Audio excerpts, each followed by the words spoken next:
Hi, it's me, Thrill, and it's time to explore. Explore the wonders of the world with me.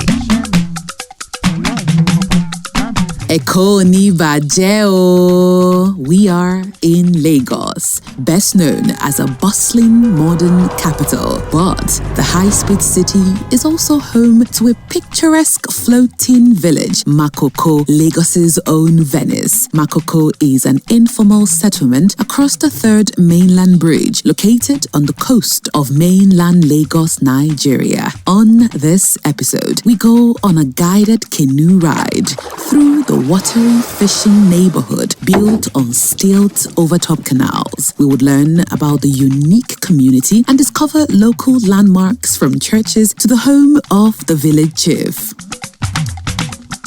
Established in the early 19th century, the Makoko stilted community gained prominence when different fishing communities from Benin, Togo, and Ghana began emigrating in search of good fishing grounds. Migrants from other parts of Nigeria soon followed, drawn to the burgeoning city of Lagos. The population is estimated to be over 100,000, but locals say it is about 1 million, although it is difficult to know given the village was not recorded in the 2006 census. The area is home to a blend of cultures. The Egun people, who migrated from the inland waterways of Badagry and the Benin Republic. The Elaje people, originally from Ondo, and the Awori people, the original settlers of Lagos. The languages spoken on the waterways are French, Yoruba, and Egun, a local dialect.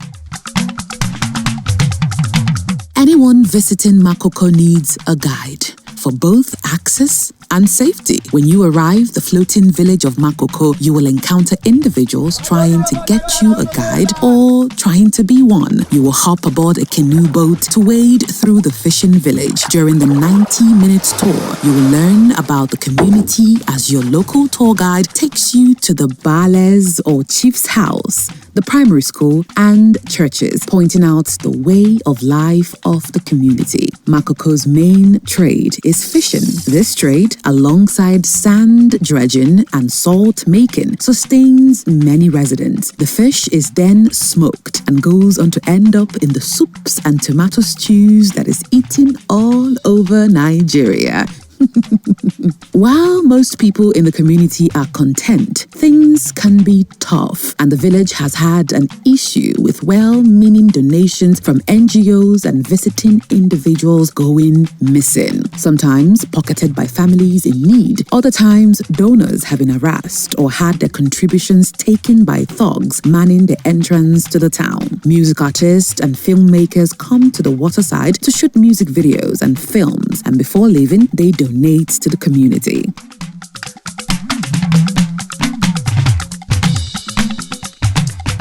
There has been growing concerns and local discontent as many tourists and bloggers flock to the village to capture what they term world's largest floating slum, or the Venice of Africa, but not for the vibrancy of life here and the dignity and resilience of those who call Makoko home. Instead, the community is reduced to a poverty showcase, a portrayal of hardship, with the key ingredients being dirty waterways and houses made of scrap planks designed to evoke pity and gain views. In a world obsessed with viral content, the people of Makoko are being objectified and their stories oversimplified. In reality, Makoko is home to a school, a hospital, motels, people who fish, people who smoke the fish, and people who sell the fish on the mainland. It is a village ecosystem that works. The issue isn't a lack of knowledge, but a refusal to look deeper while ignoring real contribution from the settlement. It also isn't on whether to take photos or record videos of the slum and its residents, but what stories we choose to tell and how they will impact those who live in them. Are our stories being told with empathy and compassion for Makoko's unique culture and history, or are they perpetuating stereotypes and exploiting a floating Nigerian village for gain?